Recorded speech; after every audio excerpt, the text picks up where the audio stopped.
Je voulais vous présenter une nouvelle coach chez les experts, Hortense Difta. Bonjour Hortense. Bonjour Elena, bonjour tout le monde. Bonjour. Alors, vous avez enfin trouvé un job, coach en image, c'est ça? Moi, je suis très sympa, surtout avec ma copine Nathalie. Nathalie, c'est ma meilleure amie, ma seule amie. On se demande pourquoi d'ailleurs. Alors, elle a un souci en rapport à son image. Elle est venue me voir en me disant, je me sens pas bien dans ma société. Elle est assistante administrative, c'est comme ça qu'on s'est connus. Alors, j'ai vraiment envie d'être en harmonie avec moi-même et que les gens me voient telle que je suis. Tu en es sûre, Nathalie?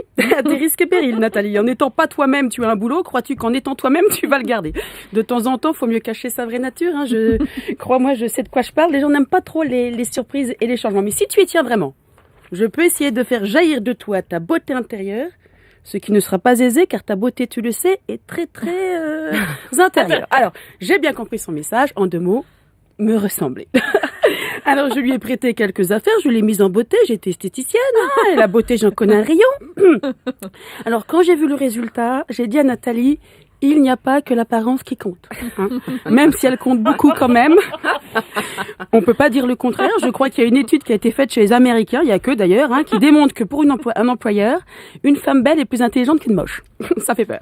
Alors, je comprends que Nathalie veuille paraître intelligente. Alors, pour les cas de mon amie, il va falloir jouer serré parce qu'avant de convaincre les autres de l'existence des capacités, des qualités enfouies de Nathalie, il va déjà falloir qu'elle se convainque elle-même qu'elle les possède. Parce que si elle finit par croire qu'elle est belle et intelligente, peut-être qu'elle arrivera à le faire croire aux autres. C'est le but du jeu, parce que s'il y a quelqu'un qui s'en rend compte, c'est moins bien. Alors, donc, une seule méthode pour y arriver, la méthode inventée par votre serviteuse, c'est moi-même. C'est un mélange de méthode Coué, d'hypnose et de PNL. Alors, j'ai testé sur Nathalie, j'ai fait, fais-moi confiance. Voilà, tu vois, un peu comme peur, le serpent cadre. Voilà, tu vois, c'est le début de l'hypnose.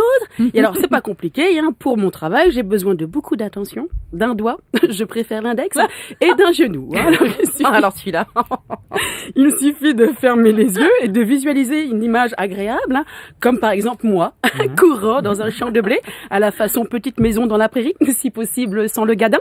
Et puis, quand vous sentez tout ce bonheur, toute cette beauté vous envahir, vous vous dites « je vais bien, je suis belle » et vous posez votre index sur votre genou. Et ensuite, à chaque fois que vous poserez votre index sur votre genou, tout ira mieux. Alors, il faut répéter l'opération plusieurs fois, s'entraîner n'importe où, n'importe quand, dès qu'on peut. Ce qu'a fait Nathalie. Alors, je précise, la voiture n'est pas le meilleur endroit pour répéter. Fermer les yeux quand on est au volant, ce n'est pas facile pour anticiper le visage. C'est pas facile et c'est Nathalie qui vous dira pas le contraire.